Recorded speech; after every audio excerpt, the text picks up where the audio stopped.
One of the perhaps most common allegations or criticisms that non-Christians make of the Christian church is that the church is just all about money. How many of you have heard that? It's all about money. Now, of course, there are profiteers in and among Christians. There are those that would seek to gain financially from their role as clergymen or denominational leaders or Christians. We know that to be true. But when we look to the Word of God, we know the Word of God has a lot to say about money, so we're not afraid to preach about money. To not preach about money, to not talk about money, is to not preach the full counsel of God's Word. And yet, as we consider the broader culture within which we're in, it seems to me that while there are religious profiteers in the church and even churches that, for some crazy reason, have become compromised because they take government funds, the fact is that as I listen to people outside the church, they seem to be a whole lot more about money than almost any Christian I know. Politicians are constantly making decisions based upon money. Businesses make decisions based upon money. The world talks a lot about money. They talk a whole lot more about money and focus a whole lot more on money than the worst Christian church I've ever been in. And today we want to look at Acts chapter 19, verses 21 through 41, and expose some individuals, we'll call them charlatans, who are seeking to profit off of religion. You'll remember that last week I told you we're going to do a two-part series on Acts 19. Last week we talked about charlatans who arise from within the religious community. Today we're going to talk about those that would capitalize upon their association with religion for financial gain and extract some important lessons that I think are very, very timely given the circumstances we find ourselves in the present. So join me in Acts chapter 19, verses 21 through 41. The passage begins as such. Now, after these events, Paul resolved in the Spirit to pass through Macedonia and Achaia and to go to Jerusalem, saying, after I have been there, I must also see Rome. And having sent into Macedonia two of his helpers, Timothy and Erastus, he himself stayed in Asia for a while. These two verses simply serve as a geographical point of interest for us. It orients us to Paul's missionary journeys. It's not specifically relevant to our sermon this morning, but one thing that I appreciate about Paul, which we see time and time again, is despite the fact that he was an incredible minister of the gospel, and that he wasn't afraid to acknowledge there was a hierarchy among early missionaries, this older man was actively involved in training younger men and releasing them without breathing down their neck to do the work of the ministry. And we can appreciate that about him, and perhaps that'll come up at some point later in our study of the book of Acts. But what I would like us to focus primarily on is upon what we read in verses 23 and following. And there we're going to learn the following fact, that faithful gospel proclamation will put you at risk, because faithful gospel proclamation puts charlatans at risk. When you faithfully proclaim the gospel of Jesus Christ, you will step on some toes. And when you proclaim the gospel of Jesus Christ, and specifically stand in the way of those that would profit wrongly off religion, expect to be attacked. Why is this the case? Because sin is big business. If you want to understand anything about economics in a fallen world, you need to understand, first and foremost, that sin is very, very, very big business. And the gospel of Jesus Christ confronts sin head on. So when you preach the gospel of Jesus Christ, yes, you're seeking to lead people to the Lord Jesus Christ, but you're also shaping and reshaping culture. You're confronting the way people act. You're confronting the way people spend.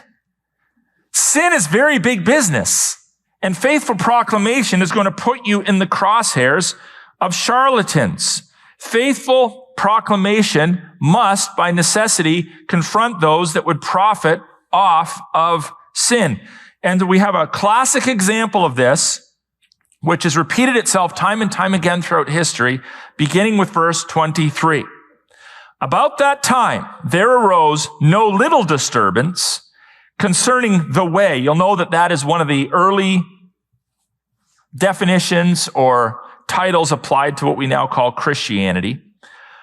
For a man named Demetrius, a silversmith, who made silver shrines of Artemis, brought no little business to the craftsmen. So we have an individual identified for us by name who had a business making silver idols so that the people in Ephesus could worship the Greek god Artemis, who's sometimes also known as Diana. It's considered a female goddess.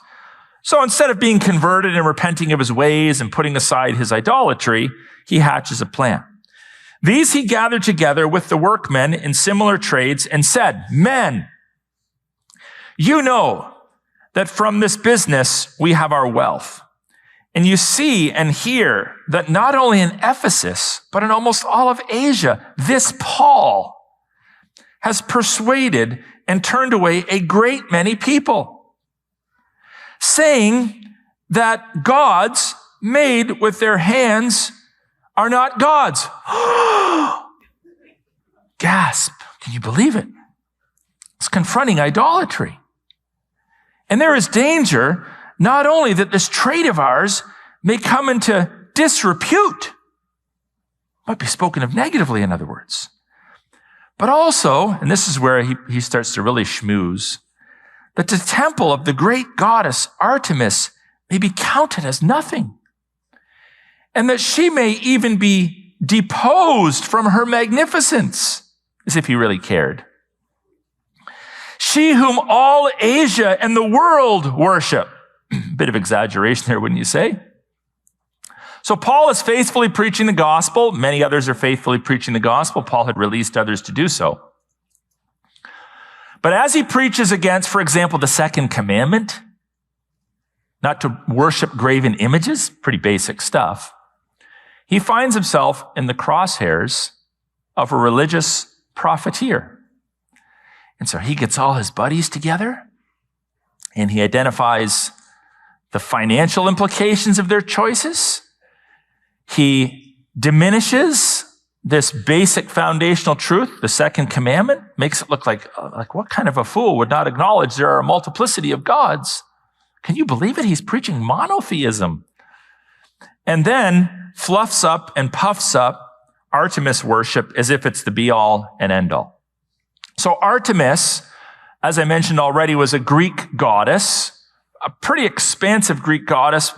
She had all sorts of, she was thought to have all sorts of powers over the natural world, over fertility, over childbirth, all sorts of things, over the hunt.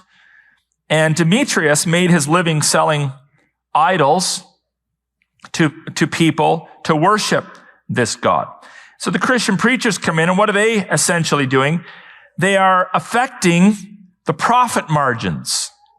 So because they affect the profit margins, the pagans gang up on them. And I think there are 2 or 3 notable accusations that they levy against the Christians. And I'm going to emphasize these, just kind of bring them out of the text a little more and put them in front of you, because it seems to me that these accusations in seminal form have been repackaged in the modern world, and it's the same kind of accusations that are often made against Christians today. The first one is that Christianity has a negative effect on their financial interests. has a negative effect on their financial interests. When you speak against lies, against tyranny, against whatever the ideology is of the day, we'll flesh this out a little bit more with some illustrations. A lot of people won't like it because it affects their financial interests. Secondly, one of the tactics of these individuals is by fluffing up, if you will, Artemis's reputation and making it sound, this financial profiteer is making it sound as if he actually cares about the religious side of things. And it's doubtful that he does. He's really just all about the money. But he's pretending, as much as Artemis worship is a false religion, he's pretending to be a devotee. But really, it's just about the money, the profit that he's making. And the third thing is he scoffs at what should be a very basic understanding of Christianity. He scoffs and ridicules the idea of monotheism, that there is one God, and frames it up as a problem. Monotheism is a problem.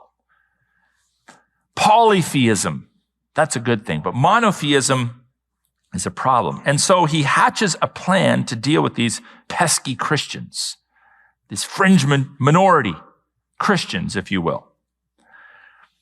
You'll notice that his argumentation is not intellectual. There's no religious debate. There's no true wrestling with the claims of Christianity vis-a-vis Greek goddess worship.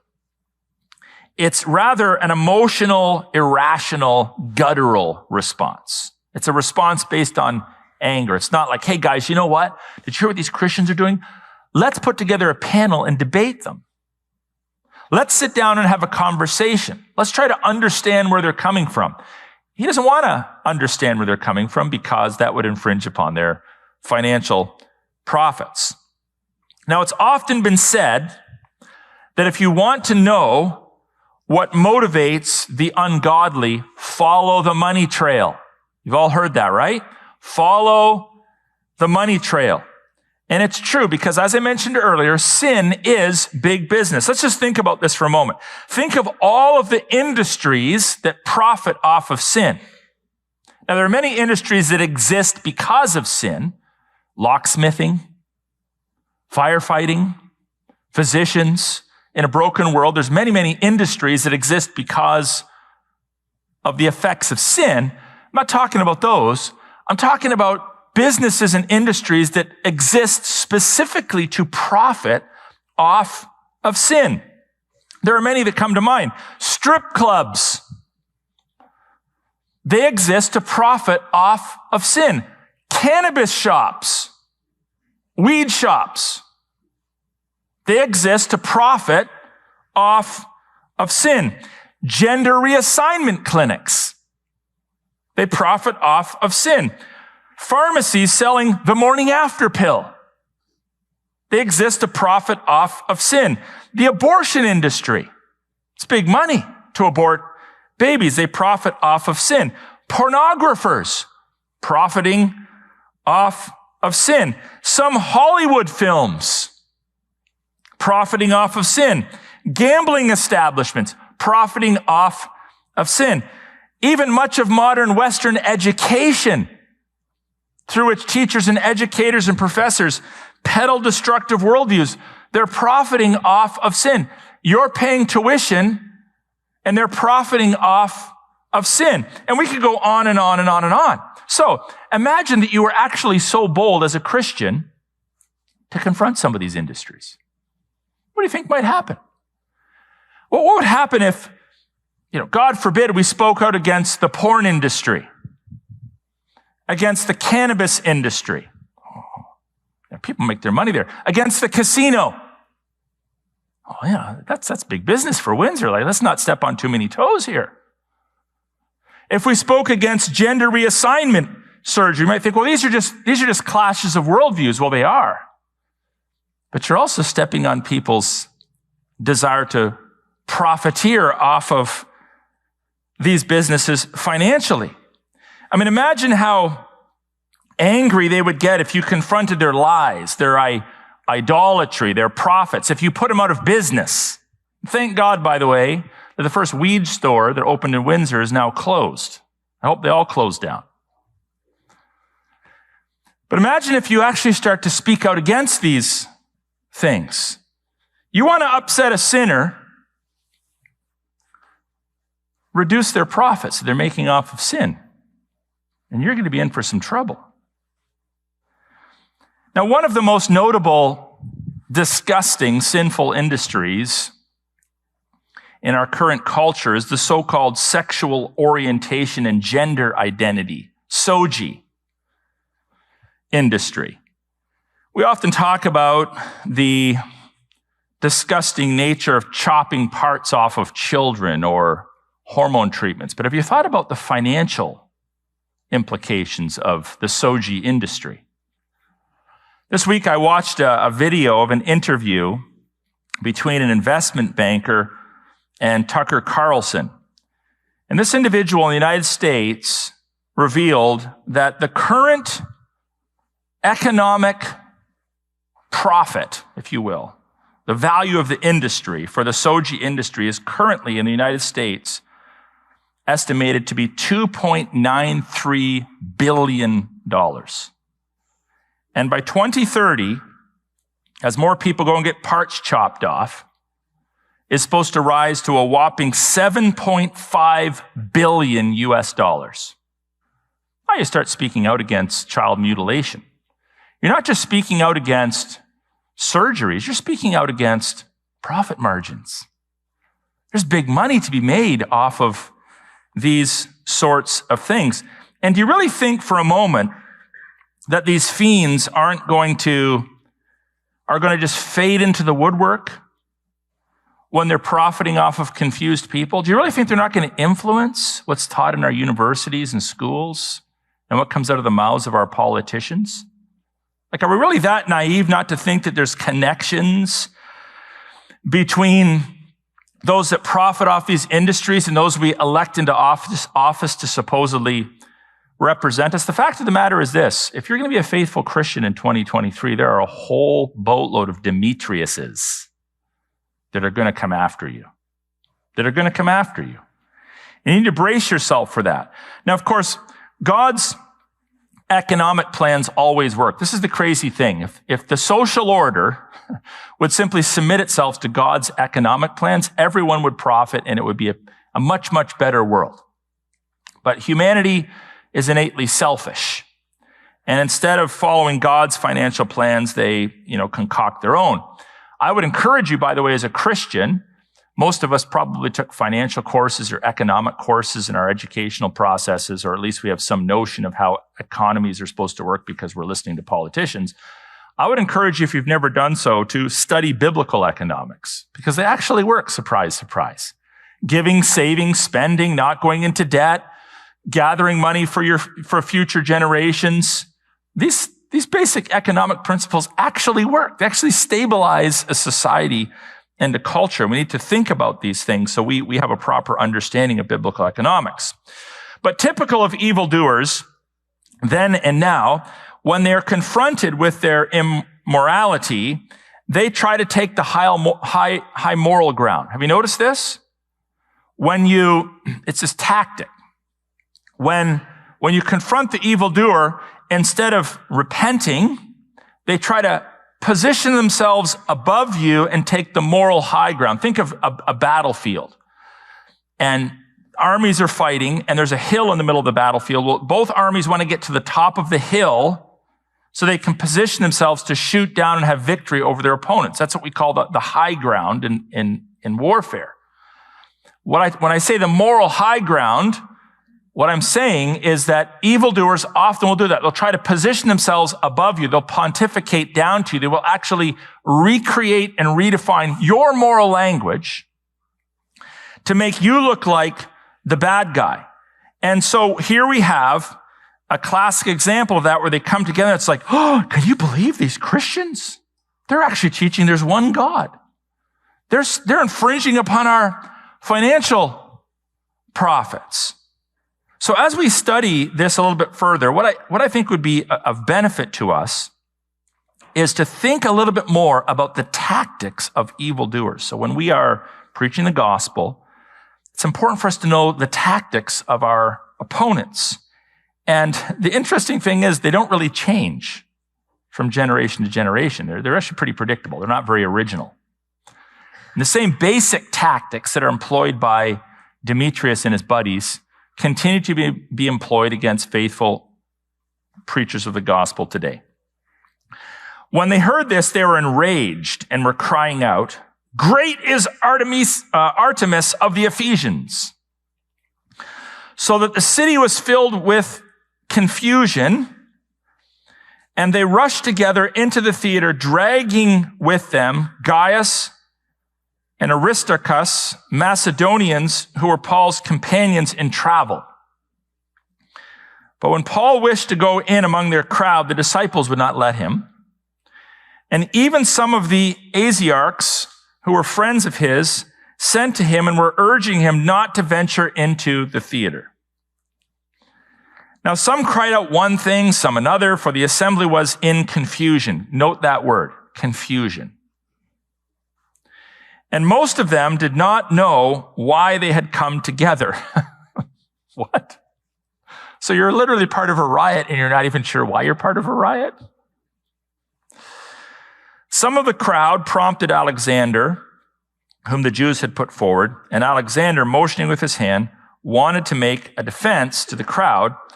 And when they recognized that he was a Jew, for about 2 hours, they all just cried out with one voice, "Great is Artemis of the Ephesians." So let's not listen to our opponents. Let's just keep shouting louder and louder the same line over and over again. In other words, if we can breed irrationality, if we can breed confusion, if we can breed chaos, if we can just get people all emotionally worked up, we'll win.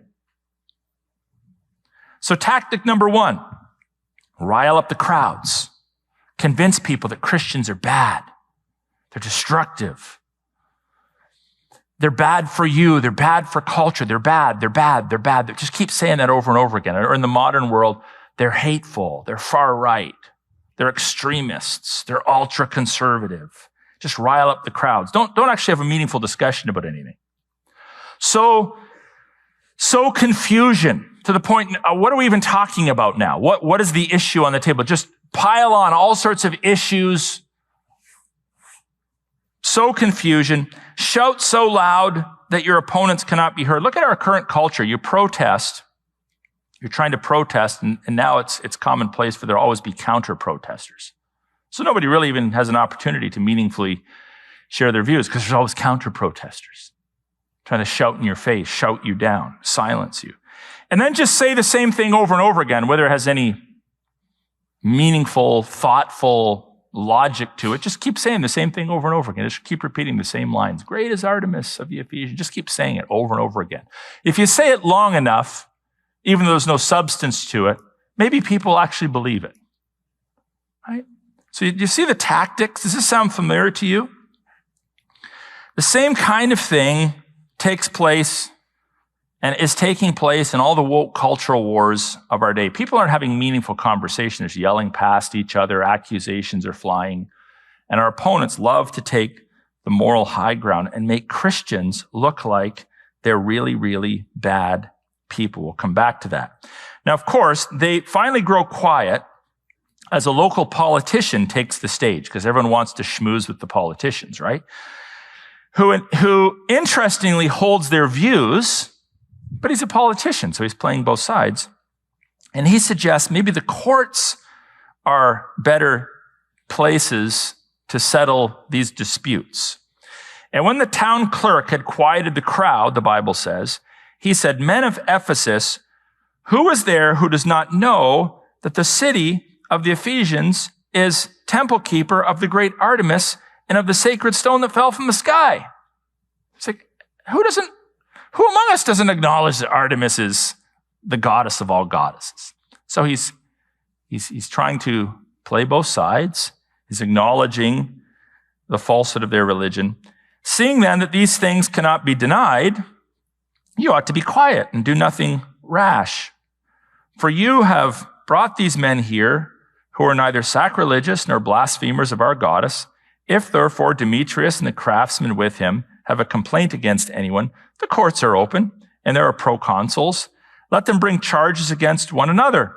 But if you seek anything further, it shall be settled in the regular assembly. For we really are in danger of being charged with rioting today, since there is no cause that we can give to justify this commotion. And when he had said these things, he dismissed the assembly. So this is both good and bad, because the politician doesn't correct the falsehood, but at least he brings a bit of a truce, and God obviously uses him so these Christians live to preach another day, right? So we can ultimately trust in the Lord to vindicate us, even in the midst of a seemingly impossible situation, in the midst of all this commotion. God, through this slick politician, the town clerk as he's called, allows them to preach another day. So here are 3 take-homes, which I've already stated in different ways, but I want to reiterate to you 3 take-homes for you to consider. The first one is, be aware, be awake, if you will, of those who would make their living from falsehood, which, newsflash, is almost everyone outside of the Christian church in some way, shape, or form. And certainly almost everyone in high office and almost everyone who's paid in some way, shape, or form by government bureaucrats. Okay? So you just need to be aware of that. We officially are a Christian nation. It's still all written all through our literature and our constitution and our parliament buildings. But the de facto reality is we're an anti-Christian nation. And when we preach the truth against the lies, there's going to be a lot of pushback. There's going to be plenty of venom spit at us. This also explains, by the way, have you noticed this? Let's take Soji again. Sexual orientation, gender identity discussions. Have you noticed that when you're maybe standing in the backyard and just talking to Joe Blow, your neighbor, that the vast majority of people don't even agree with this? They think it's ridiculous. They think it's nonsense. In fact, if you talk to 100 Canadians, probably 95+% of them say, yeah, we kind of agree with you. Very, very few speak out against it. So it's like, why then are these ideologies dominating our society when anecdotally it seems that most people think it's nonsense? Because the people with the power are profiting off of these ideologies. They're profiting off of it. And they're the ones with the microphones. They're the ones that are in charge of legislation. They're the ones running our universities or in high offices over various public institutions. And it's because the average person sees it as nonsense, but the elite are making money off of these things. Secondly, expect them to attack you and seek to destroy you. There's very, very, very little interest in disputing the issues. Even during the last few years, I wrote some letters to health officials asking for evidence on some of the mandates. They never respond. They never respond. You don't want to have a conversation? Like if you feel you're in the right, why don't you inform me? But you're just met with silence. You might put up your hand in a university class. Maybe your professor's barking on about Marxism. Okay, I want to defend that. You better be quiet. This is not a safe environment. It's not a safe place for that kind of discussion. People might feel unsafe. See, they're taking the moral high ground. You call people to conform to God's creational norms. You're a hater. You're hateful. What does that mean? You're phobic. And when they repeat those things over and over again, you might even start to believe them. Oh, I don't want to be called phobic. I don't want to be called hateful. You know, I recall when I was in my youth that there was times when the public debates would be established. So like a Christian apologist would go to the University of Western Ontario and they'd advertise it. You know, Dr. So-and-so is going to debate Dr. So-and-so, the atheist. That doesn't seem to happen much anymore, does it? There's no meaningful debate. There's no dialogue. There's no opportunity for public verbal sparring on these issues. As soon as you preach the truth, as soon as you confront the lies, you're a far-right extremist when you confront the heathen agenda. So this week, mildly humorous, but also mildly irritating, someone pointed out that if you go to Wikipedia, you can do this after the sermon, preferably, and you punch in Christian nationalism. Ooh, that's a bad word. Christian nationalism. And you scroll down through the Wikipedia's descriptions of Christian nationalism, which are largely inadequate. You'll come to Christian nationalism in Canada.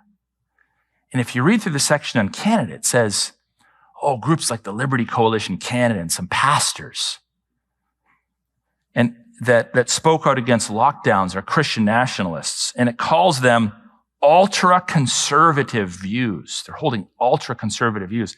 And then when you click on the footnote, an article opens, and guess whose picture's in it? Along with some other politicians. So you're an ultra-conservative views. It's one thing to have conservative views. It's one thing to be far right, but imagine being ultra-conservative. Ooh, scary guy. He's probably a Klan member too, right? And this is the kind of rhetoric that we see in our culture. Rather than having conversations about it, I'll debate you. I'll have a conversation about these issues. I podcast. You can pick my podcasts apart. No. This guy's a bad guy. He's dangerous. Because guess what? He holds to views that people have held since creation up till about 10 years ago. But you see how culture is moving in this direction? Someone said to me this week, I can't remember who it was. In the last 10 years, that which most of humanity and even all the major world religions have held to be true. For example, there are men and women. In the last 10 years, suddenly you're a lunatic. You're ultra-conservative. You're an extremist if you hold those basic views. It's like, hey, are you kidding me? Thousands of years, and just the last 10, we decided to change it up, and we're the nut jobs? But we should expect more of that. And I suspect, whether it gets better or not, I don't know. There might be reformation or reform. I pray for it. I hope for it. But it'll probably get worse before it gets better. So be aware of it. And don't let it slow you down. Spot the lies. Third, we can be assured that God will vindicate all of those of us that are faithful to the proclamation of the gospel, his messengers. Not just preachers, but all of us who stand for truth and righteousness. He'll either do it through civil leaders. Once in a while, you'll have a civil leader that says, you know what, let's just calm things down and let's take this to the courts, and the courts will decide. Now, of course, we know that courts don't decide what's right and wrong. God's laws decide what's right and wrong. So whether you win or lose in the courts doesn't mean you're right or wrong. But it is kind of nice when the courts on occasion do side with that which is right. And that's what we hope and pray for, even in our attempts to see judicial reform. So either through civil leaders or courts, or through the miracles of God, which we see time and time again in Acts, or ultimately in heaven. So at the end of the day, guess who wins? The church wins. And why do we win? Because Christ wins. So in spite of the angst of the moment, the anxiety, the challenges, the difficulties, we can be assured that God will vindicate us. So don't make the mistake of backing down. Do not back down. Persevere, be faithful, preach the truth, and let God do what he is going to do. You see, we serve a good God, and he is in control of all things. And so we neither need to fear nor tolerate charlatans. We don't need to fear them. Don't let them silence you. Nor do we need to tolerate them. We should speak the truth against the lies. So I want to encourage you as you enter into another week, battling it out for the Lord, never back down. Preach the truth, and then let God do what only God can do. All right? So may this galvanize us and encourage us in our faith.